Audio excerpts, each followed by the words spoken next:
Baik ya, terima kasih. Bagi tepukan kepada kawan kamu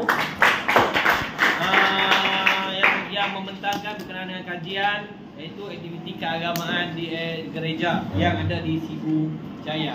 Baik, soalan saya kepada Valerie. Okey, pada hari ini ramai golongan muda mula menjauhkan diri daripada menghadirkan diri ke rumah-rumah ibadat.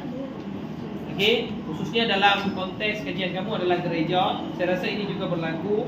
Bilangan golongan-golongan remaja dan muda pada hari ini sudah mula kurang untuk datang lakukan ibadat. So, apakah langkah yang boleh dilakukan oleh pihak pengurusan rumah ibadat bagi menarik minat golongan muda untuk datang ke gereja bagi melaksanakan apa-apa sajalah aktiviti ibadah dan sebagainya. Ini situasi sekarang orang muda ramai dah tidak ada. Okey, so apa pandangan kamu? Pada pandangan saya, langkah yang boleh dilaksanakan oleh para pihak pengurusan adalah dengan menyediakan pertandingan di gereja, khususnya pada kelas Sunday School pada hari Ahad. Mereka boleh menjalankan pertandingan pada hari tersebut di mana memberi ganjaran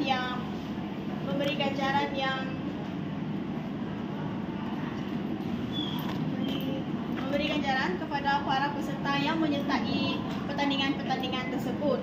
Selain itu, pihak pengurusan juga boleh mengadakan lebih banyak aktiviti di gereja seperti camp, annual dinner untuk para remaja yang sering hadir ke gereja. Ini untuk menarik minat mereka agar mereka datang ke gereja supaya mereka boleh menyertai majlis-majlis tersebut.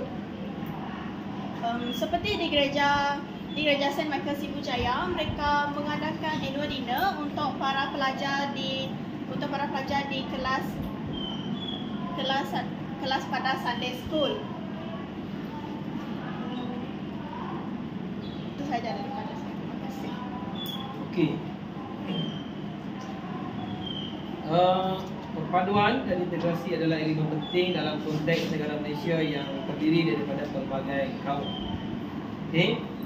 Apakah cabaran dalam mengekalkan perpaduan rakyat di Malaysia? Cabaran dalam mengekalkan perpaduan rakyat di Malaysia pertama sekali ialah melalui campur tangan daripada dalam media sosial.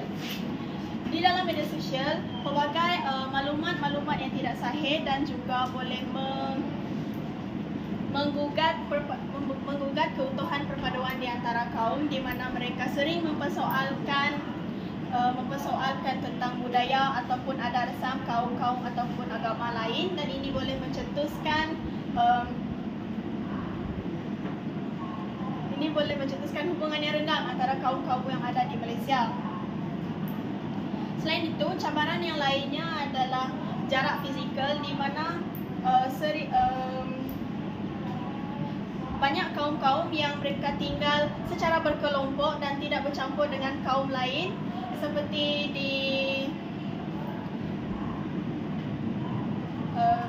mana mereka tinggal secara berkelompok dan tidak bergaul dengan kaum-kaum lain.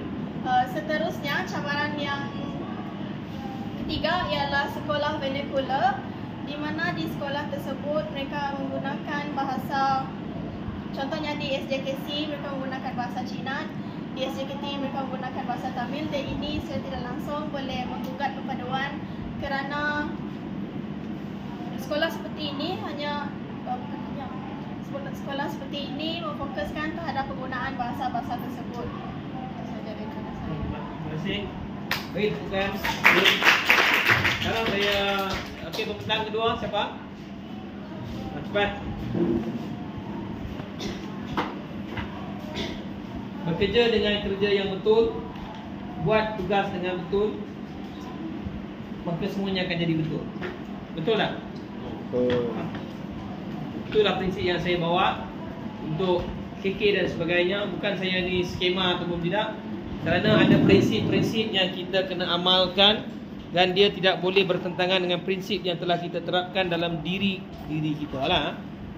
Sebenarnya dengan itu, sebab itulah saya jujur, cikgu cakap saya kejar kamu untuk KK ini, kerana harapan saya selepas daripada hari ini, selepas daripada hari ini, majoriti daripada kamu sudah boleh sudah boleh fokus kepada perkara lain lah.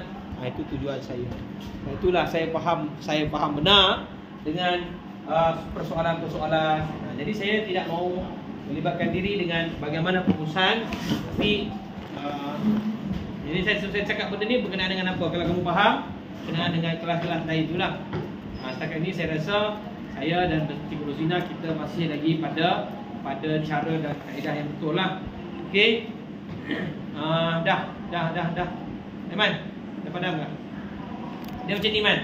Ambil gambar.